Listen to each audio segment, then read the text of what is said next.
Okay, so let's do a full walk around dito sa Africa Twin. At i-discuss natin isa-isa yung mga current modes and upgrades na kinabit ko rito. Okay?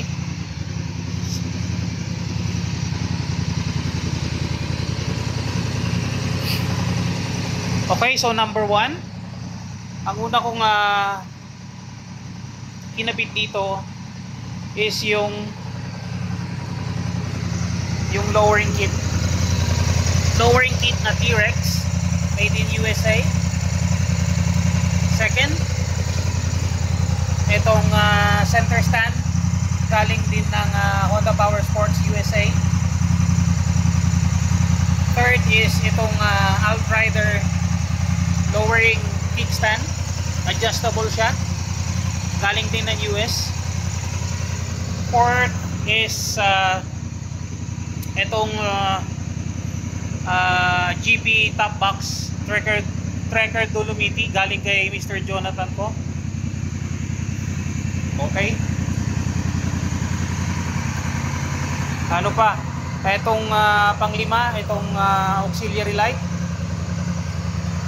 Pang-6, itong upper crash bar, original na Honda. Ito, lower crash bar, original din ng Honda. Tapos itong Akrapovic na ito. Okay, meron pa akong ikakabit dito, kaya lang hindi ko gusto yung kulay, yung pannier bracket, as ano na rin, parang protection na rin dito sa tambucho na to. Baka next week ko na ikabit. And ano pa ba, ito pala, ito yung pinakaunang ikinabit namin, lowering seat na original Honda rin. Ano pa ba, and itong last is yung add-on ng tank bag ng Lobo.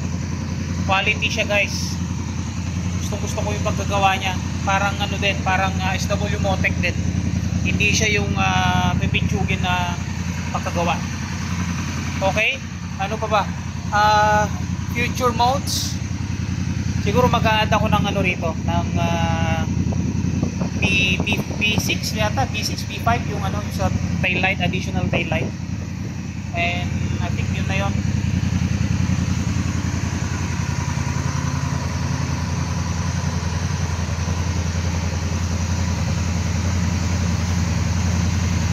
So sa ngayon, yun na muna yung mga madidiscuss natin sa lahat ng modification dito sa Africa Twin.